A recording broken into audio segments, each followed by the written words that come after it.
श्री गौरव गोगोई।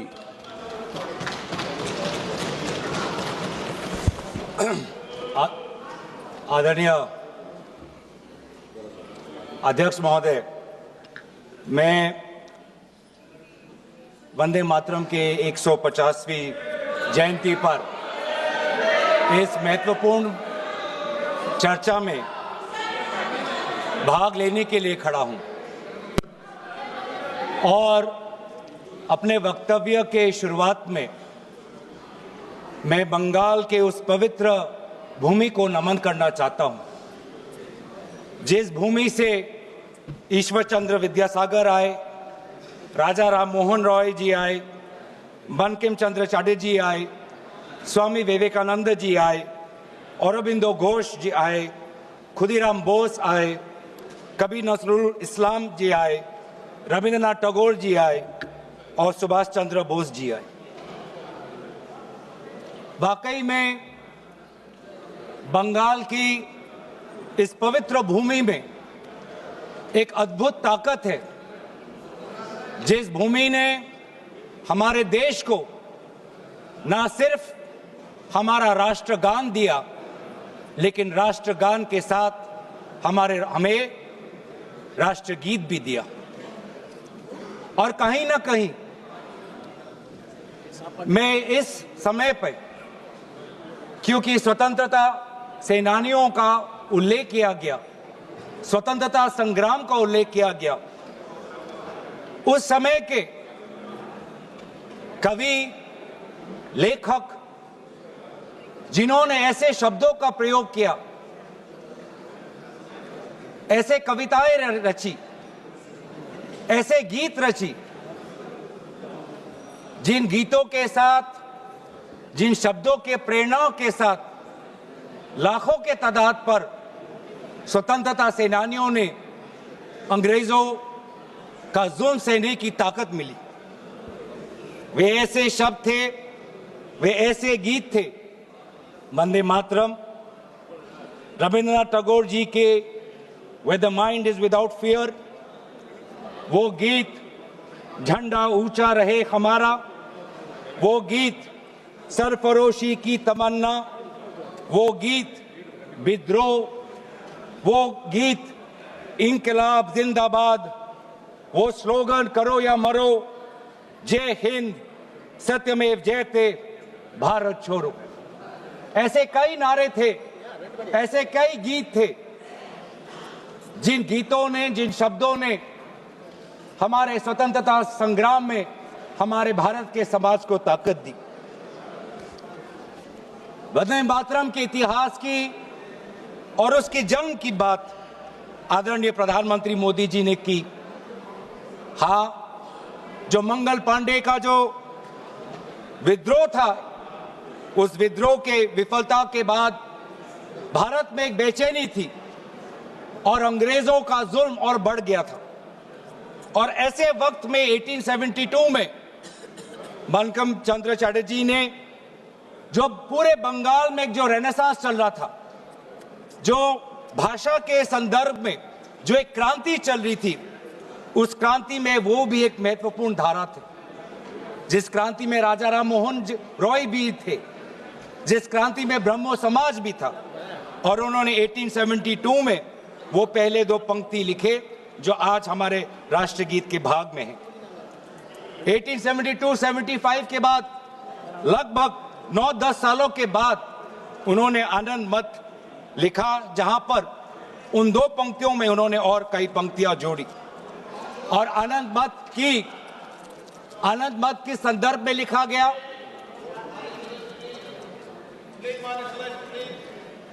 आनंद मत उस संदर्भ में लिखा गया जिस समय ईस्ट इंडिया कंपनी इस प्रकार के टैक्स हमारे किसानों पर लगा रही थी कि जीना बहुत मुश्किल हो गया था। लेकिन वाकई में ये जो एक गीत था, जो आनंद मत में उल्लेखित था, वास्तविक रूप में ये नारा कब बना? इसकी शुरुआत हुई गीत से, लेकिन ये इसकी एवोल्यूशन, इसका पूर्ण जन्म एक नारा के द्वारा, एक राजनीतिक नारा के द्वारा 1905 में हुआ। 1905 में वायसराय कर्जन ने बंगाल के दो भाग करके सोचा कि इसके द्वारा वो बंगाल और बंगाल के द्वारा पूरे भारत पर एक गहरी चोट डालेंगे, लेकिन यही उनकी गलती थी।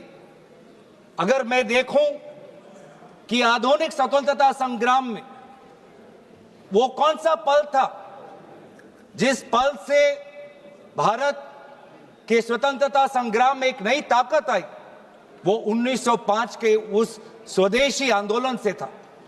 जो स्वदेशी आंदोलन बंगाल के पार्टीशन, विभाजन के बाद उजागर हुआ।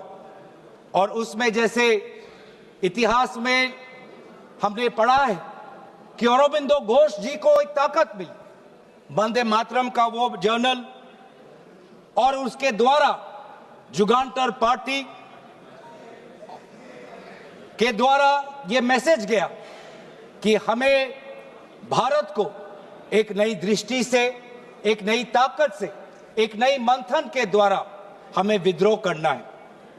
और यही बात आने वाले समय में पूरे प्रदेश में यह फैला और व्यापक रूप से फैला।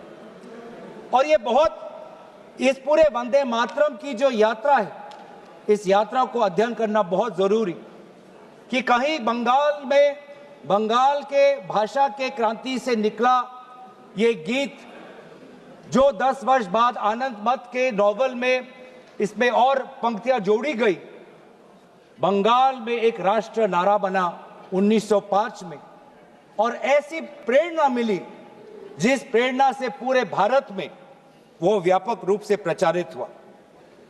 प्रचार होने के कई माध्यम थे। आदरणीय प्रधानमंत्री जी ने ग्रामोफोन का उल्लेख किया, लेकिन पैम्फलेट और पब्लिकेशन का भी एक बहुत महत्वपूर्ण भूमिका थी। ये पैम्फलेट और पब्लिकेशन के द्वारा बंगाल का ये नारा गया पंजाब में, गया महाराष्ट्र में, गया मद्रास में।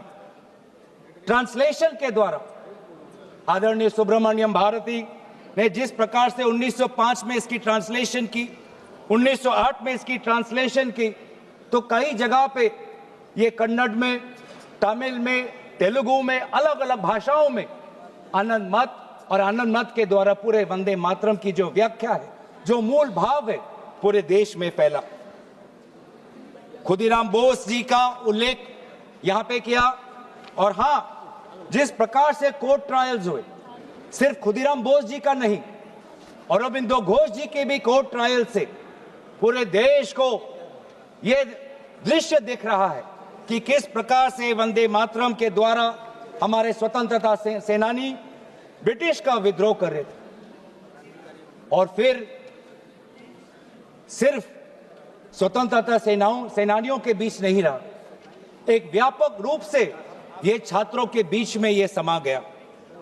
वंदे मातरम का उजागर राजामुंड्री आर्ट्स कॉलेज में किया गया, कोकानाडा आर्ट्स कॉलेज में किया गया, गोदावरी, कृष्णा, गुंटूर तक फैला। बांग्लादेश उस समय के माइमन सिंह सिटी कॉलेज तक पहुंचा। और यहां तक भी नहीं, बाहर जो हमारा तिरंगा ध्वज जब 1907 में पूरे विश्व में प्रकाशित किया, तो उस तिरंगा झंडा में भी वंदे मातरम उल्लेखित था। कला के द्वारा भी अवनींद्रनाथ टैगोर, उन्होंने एक पेंटिंग, एक चित्र इससे प्रेरणा लेते हुए किया। तो कहीं ना कहीं हमारे पूरे स्वतंत्रता संग्राम में कला, साहित्य का एक बहुत महत्वपूर्ण भाषा और बहुत महत्वपूर्ण भूमिका रही है। राजनीतिक नारा से, जैसे कि कहा गया, राष्ट्र में इसको एक राष्ट्रीय तवज्जो मिलने लगा। और इस वंदे मातरम को सिर्फ एक राजनीतिक नारा नहीं, लेकिन राष्ट्र गीत से इसको देखा जाए, ये तवज्जो, ये महत्व अगर किसी राजनीतिक दल ने दिया, तो वो कांग्रेस पार्टी। कांग्रेस पार्टी ने जब 1905 का स्वदेशी आंदोलन भी नहीं हुआ, 1896 में कलकत्ता में कांग्रेस के अधिवेशन में गुरुदेव रविंद्रनाथ टैगोर जी ने खुद वंदे मातरम को एक मधुर वाणी में उन्होंने उसका गीत प्रदर्शित किया। और बाद में उन्होंने एक चिट्ठी में लिखा भी पंडित नेहरू को, that the privilege of originally setting the first stanza of Vande Mataram to the tune was mine when the author was still alive. और कहीं ना कहीं ये भी बताने की बहुत जरूरत है कि रविंद्रनाथ टैगोर जी बंकिम चंद्र चटर्जी को बहुत करीबी से उनको मिले और बंकिम चंद्र चटर्जी ने काफी समर्थन भी रविंद्रनाथ टैगोर जी को दिया। 1905 में स्वदेशी आंदोलन भी हुआ और 1905 में कांग्रेस का बनारस में अधिवेशन हुआ, जिस बनारस के अधिवेशन में अध्यक्ष कर रहे थे जी.के. गोखले साहब। और दोबारा 1905 के उस बनारस के अधिवेशन में सरला देव चौधरी जी ने वंदे मातरम का गीत प्रदर्शित किया। लेकिन इस 1905 के बनारस के अधिवेशन में उन्होंने वंदे मातरम में एक बहुत ही महत्वपूर्ण संशोधन वो लाए। वो संशोधन क्या था? जनसंख्या की। जो ओरिजिनल वंदे मातरम था, उस वंदे मातरम में जिस जनसंख्या का उजागर किया था वो था 7 करोड़ का। क्योंकि उस समय बंकिम चंद्र चटर्जी जिस संदर्भ में लिख रहे थे तो वो बंगाल के संदर्भ में लिख रहे थे, जिसमें बिहार भी था, उड़ीसा भी था, असम भी था, और इसीलिए उस संदर्भ में उन्होंने लिखा 7 करोड़। लेकिन जब 1905 में बनारस का अधिवेशन हुआ, उस 1905 के अधिवेशन में सरला देव चौधरी जी ने उस 7 करोड़ को 30 करोड़ करके पूरे एक राष्ट्र का तवज्जो वंदे मातरम को दिया। और वैसे ही महात्मा गांधी ने इंडिया ओपिनियन में उन्होंने लिखा, और 1907 में अरबिंदो घोष ने संध्या के मैगजीन में लिखा कि we want swaraj for all sons of mother India. What we want is that Hindus and Muslims both should come together to bring about Swaraj in unison. फिर अभी आप आते हैं जो मूल बात आदरणीय प्रधानमंत्री मोदी जी ने कही। आज उनके पूरे भाषण को मैंने बहुत गौर रूप से सुना और उनके पूरे 1 घंटे के भाषण का 2 उद्देश्य था। पहला उद्देश्य यह था कि उनके बातों को सुनकर ऐसे लग रहा था कि आपके राजनीतिक पूर्वज खुद ब्रिटिश के खिलाफ लड़ रहे थे। ऐसे लग रहा था कि आपके राजनीतिक पूर्वज ने ब्रिटिश के खिलाफ विभिन्न आंदोलनों में भाग लिया। तो ये जो इतिहास को दोबारा लिखने की, रिवाइज करने की जो मंशा आज प्रधानमंत्री मोदी जी के भाषण में मुझे सुनाई दी। सर, मैं आपके साथ तो मैं तर्क वितर्क करने आया नहीं हूं। और दूसरा जो उद्देश्य था कि एक राजनीतिक रंग इस पूरे वंदे मातरम के चर्चा को देने का था। उन्होंने उजागर किया कांग्रेस वर्किंग कमेटी का और पंडित नेहरू जी का। और ये एक आदत है सर, ये मेरे पास एक टेबल है कि जब प्रधानमंत्री मोदी जी किसी भी विषय पे बोलते हैं तो पंडित नेहरू जी का नाम कितने बार लेते हैं और कांग्रेस पार्टी का नाम कितने बार लेते हैं। मैं बस एक ही उदाहरण देना चाहता हूं कि इससे पहले ऑपरेशन सिंदूर का डिबेट में हमने आदरणीय प्रधानमंत्री मोदी जी को सुना। क्या आप जानना चाहेंगे कि पंडित नेहरू का नाम कितने बार उन्होंने लिया? 14 बार।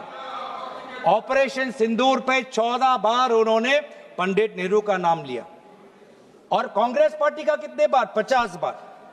वैसे ही जब संविधान का 75th एनिवर्सरी मनाया जा रहा था तब 10 बार पंडित नेहरू जी का नाम लिया और 26 बार कांग्रेस पार्टी का।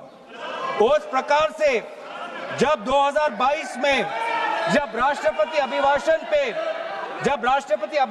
पे प्रधानमंत्री मोदी जी अपना बात रख रहे थे तो 15 बार पंडित नेहरू का नाम लिया। रेफरेंस 2020 में, सर मैं आपके साथ तर्क वितर्क नहीं करने आया सर। 2020 में जब राष्ट्रपति अभिभाषण पर प्रधानमंत्री मोदी जी ने भाषण दिया तो 20 बार पंडित नेहरू का नाम लिया। तो इसीलिए उनका आज दूसरा उद्देश्य तो मैं समझ गया, लेकिन बड़े विनम्रता से मैं आदरणीय प्रधानमंत्री मोदी जी को मैं कहना चाहता हूं और उनके पूरे मैं दल को कहना चाहता हूं और पूरे इनके ढांचे को कहना चाहता हूं, आप चाहे जितना भी कोशिश कर लो, आप पंडित नेहरू जी के जो उनका योगदान था उस पे एक भी काला दाग आप लगाने में सक्षम नहीं होंगे। आप चाहे पूरे कोशिश कर लो, आप एक भी उन पे काला दाग लगाने में आप सफल नहीं होंगे। हाँ, कांग्रेस वर्किंग कमेटी में और उससे पहले मुस्लिम लीग का विद्रोह था। मुस्लिम लीग ये कहना चाहती थी कि पूरा वंदे मातरम को बहिष्कार करना चाहिए, पूरे वंदे मातरम को बहिष्कार करना चाहिए। लेकिन मुस्लिम लीग को यह अधिकार कहां से मिला? और क्या मुस्लिम लीग के अनुसार हमारा देश चलेगा? क्या मुस्लिम लीग के अनुसार क्या कांग्रेस पार्टी चलेगी? कतई नहीं। हमारे उस समय के जो हमारे नेता थे मौलाना आजाद साहब, उन्होंने स्वयं कहा कि मुझे वंदे मातरम में कोई भी आपत्ति नहीं है। यह फर्क है कांग्रेस के मौलाना आजाद और मुस्लिम लीग के जिन्ना के बीच में।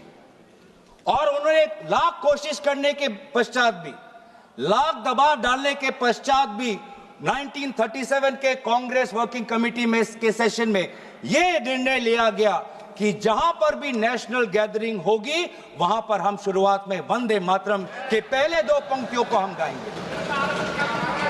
इस सिद्धांत को मुस्लिम लीग ने बहुत बड़ी इसकी आलोचना की, बहुत बड़ी आलोचना की, और आलोचना हिंदू महासभा ने भी की। ये कभी कभी हिंदू महासभा और मुस्लिम लीग के जो राजनीतिक उद्देश्य है वो एक हो जाते हैं।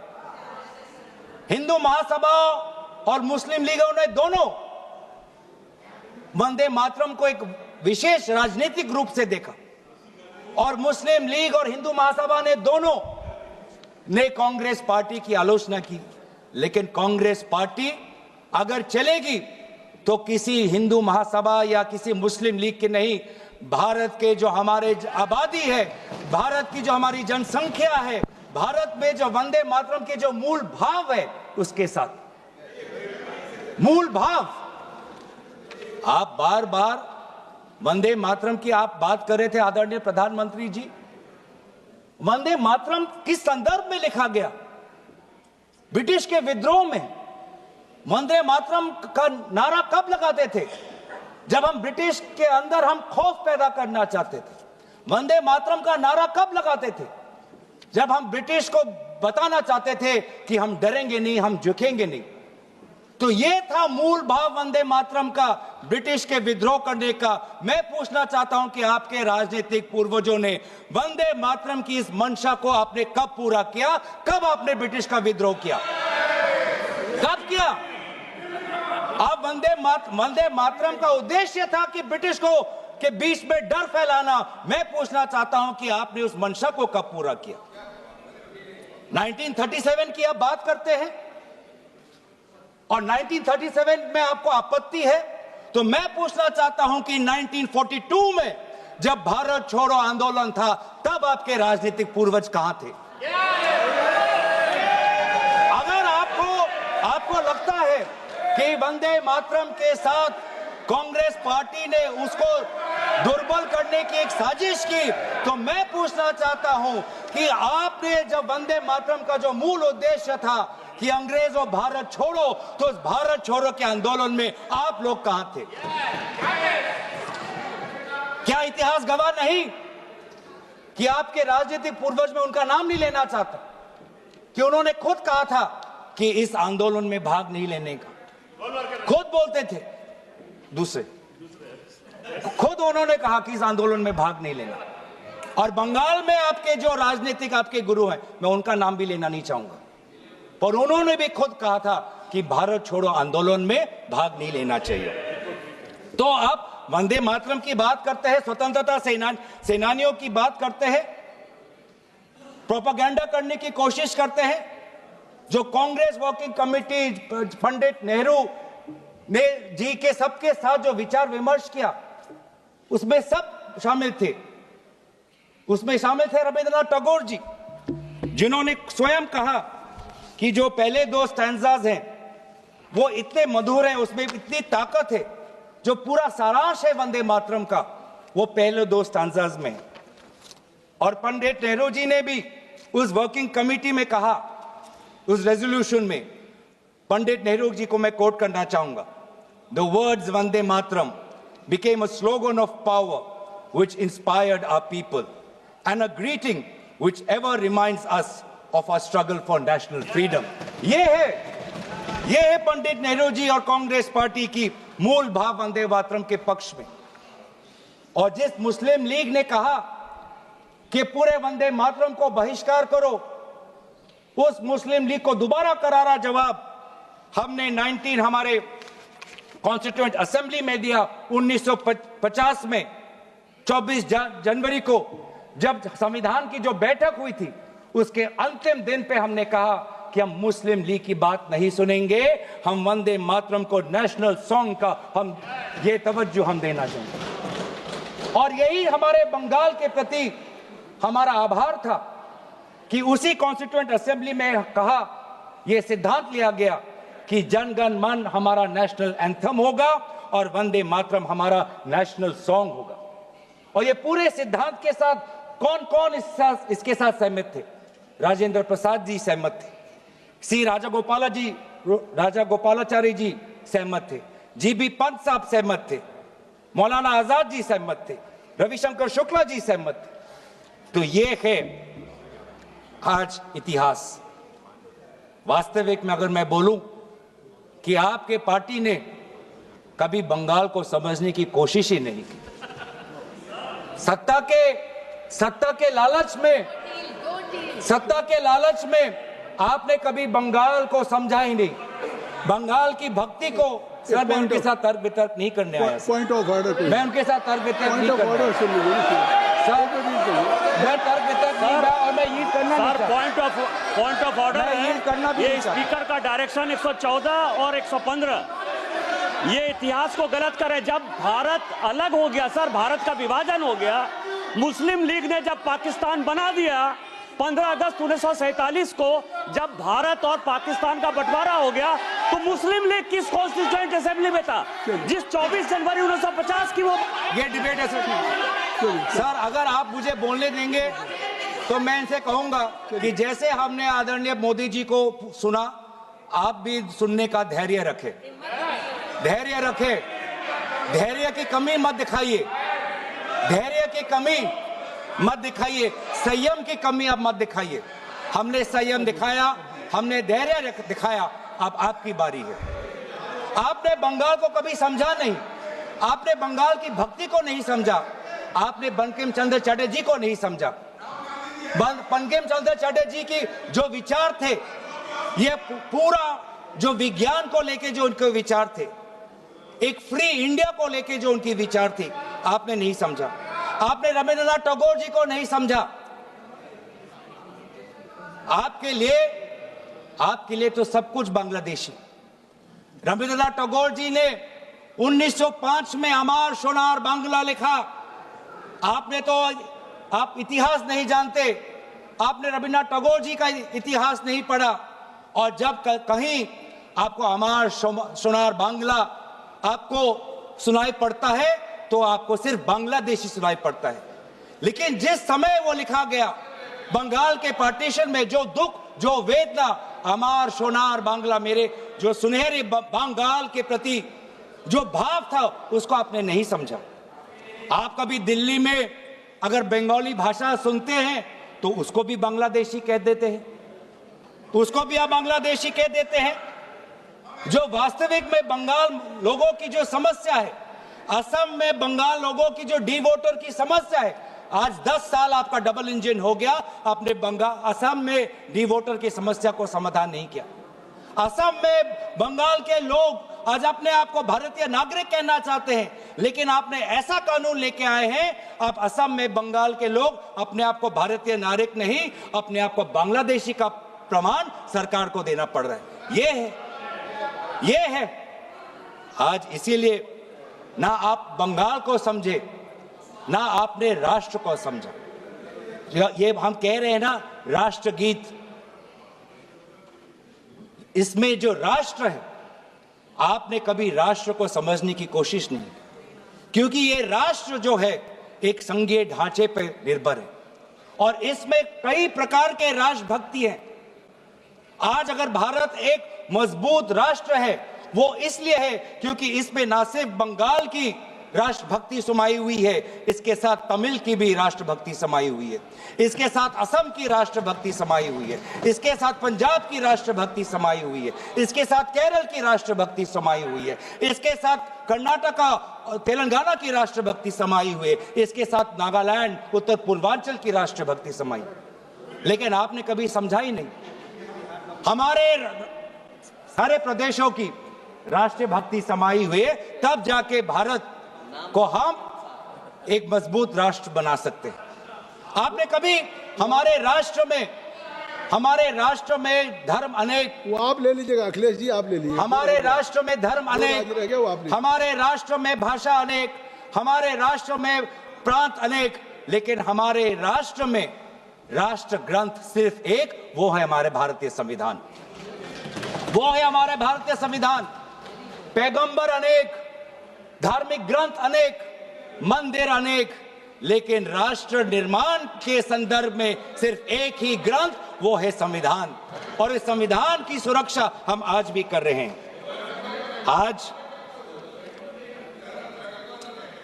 आज राष्ट्र की बात आप करते हैं, मैं पूछना चाहता हूं कि आपने जो हमारा नेशनल एंथम है, आप चाहते थे कि वंदे मातरम हमारा नेशनल एंथम बने, लेकिन जब पूरे देश ने जनगण मन को नेशनल एंथम, रविंद्रनाथ टैगोर जी के द्वारा रचित जनगण मन को नेशनल एंथम का तवज्जो दिया, तो आपके राजनीतिक पूर्वजों ने लगभग 52 साल आपने ना राष्ट्रीय तिरंगा अपने शाखाओं में लगाया, ना राष्ट्रीय नेशनल एंथम अपने शाखाओं में कहा।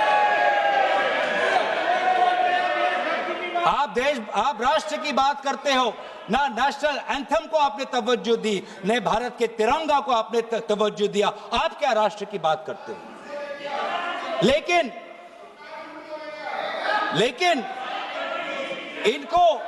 इनको सत्ता का, इनकी जो परिभाषा है सत्ता की, वो अलग है। इनको लगता है कि अगर सत्ता मिल गया तो पूरे राष्ट्र पर ये शासन चलाएंगे। ये लोग, यही फर्क है, मैं समझ, यही। धन्यवाद संजय जायसवाल जी, धन्यवाद, क्योंकि हमारे लिए सत्ता शासन का नहीं, हमारे लिए सत्ता सेवा का माध्यम है, सेवा का माध्यम। ये फर्क है। ये संजय जी को आप धन्यवाद दे रहे हैं। ये फर्क है। ये संजय जी को आप धन्यवाद। आपके साथ तो मैं नहीं करने, आपके साथ तो नहीं करना। ये फर्क है राजतंत्र और लोकतंत्र में। राजा शासन करना चाहता है और सेवक भारत के संविधान को सेवा करना चाहता है। ये फर्क है राजा और सेवक में। और आज यही हम देख रहे हैं कि आज हमारे भारत के लोग अनेक समस्या उठा रहे हैं, लेकिन उस समस्या का एक भी उल्लेख नहीं।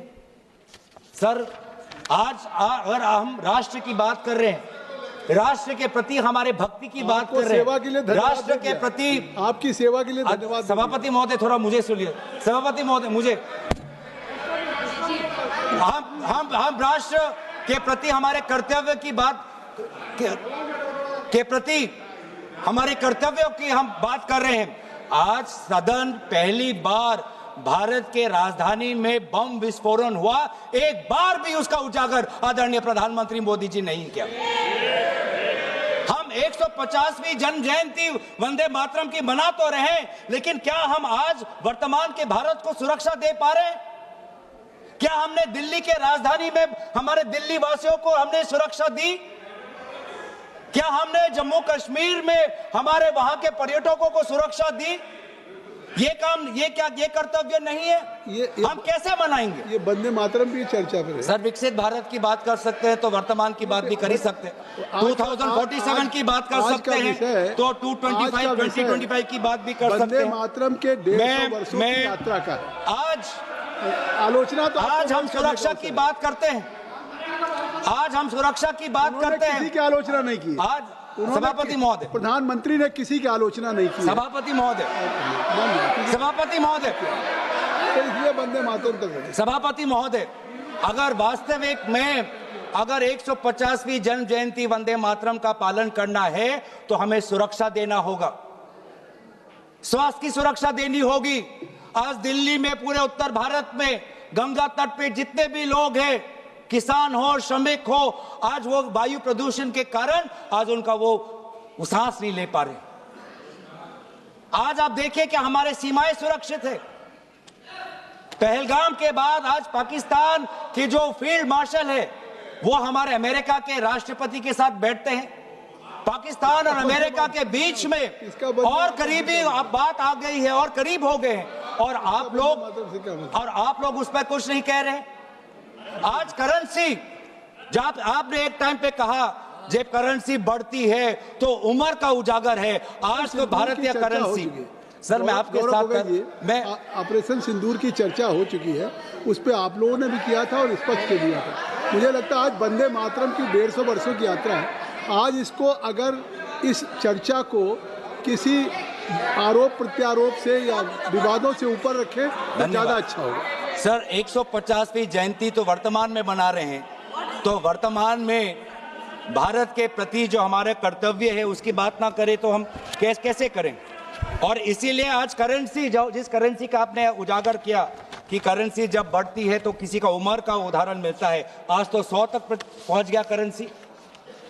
तो ना वायु प्रदूषित है, ना वायु से हम सुरक्षित है, ना करेंसी हमारी सुरक्षित है, ना हमारी सीमा सुरक्षित है, ना हमारे दिल्ली में हम सुरक्षित है, ना जम्मू कश्मीर और लद्दाख में जो सुरक्षा उनको मिलनी चाहिए, जो राजनीतिक सुरक्षा मिलना चाहिए, जो संपूर्ण राज्य का दर्जा मिलना चाहिए, जो यूटी का दर्जा मिलना चाहिए, ना उनको हम दे पा रहे हैं। आज ना हमारा उद्योग सुरक्षित है, आज मोनोपोलीज के कारण आज आम ग्राहक आज बड़े बड़े उद्योगपति के पैर पे आज पड़ा हुआ है। इंडिगो के आज हम देख रहे हैं कि एक मोनोपोली आई, जिस मोनोपोली के कारण आज आम व्यक्ति आज रो रहा है। आज एक आम व्यक्ति आज उसके घर उजड़ गए। आपसे हमने ऐसे, एक मिनट सुन लें, आपसे आग्रह करता हूं कि स्वयं ऑनरेबल स्पीकर ने कहा था कि आज जो हम चर्चा कर रहे हैं ये केवल वर्तमान के लिए नहीं, आने वाली पीढ़ियों के लोग भी आज की इस चर्चा से प्रेरणा लेंगे। देखिए, आपकी इस चर्चा से प्रेरणा लेंगे और मुझे लगता है कि आपको बहुत से अवसर मिलेंगे जब आप आलोचना कर सकते हैं, आरोप प्रत्यारोप कर सकते हैं, लेकिन आज की चर्चा कम से कम मैं आपसे धन्यवाद सर। वंदे मातरम राष्ट्र के प्रति हमारे कर्तव्य को उजागर कर, और आज तो हमारा वोट भी सुरक्षित नहीं है, आज तो हमारा वोटर लिस्ट भी सुरक्षित नहीं है। आज हम विभिन्न प्रदेशों में देख रहे हैं कि किस प्रकार से ये सरकार यूपीआई की बात करती है, जेम ट्रिनिटी की बात करती है, आधार की बात करती है, लेकिन मशीन रीडेबल वोटर लिस्ट नहीं देना चाहती। वो काम वो कागज से करवाना चाहती है। तो ना आज वोट सुरक्षित है, ना आज स्वास्थ्य सुरक्षित है, ना सीमा सुरक्षित है, ना करेंसी सुरक्षित है, ना व्यापार सुरक्षित है। ऑनलाइन कॉमर्स आने के बाद आज भारत का वो छोटा दुकानी, आज वो मध्यम वर्ग का दुकानी आज पूरा तहस नहस हो गया। आज इसके ऊपर ये हमारी सरकार क्या कर रही है?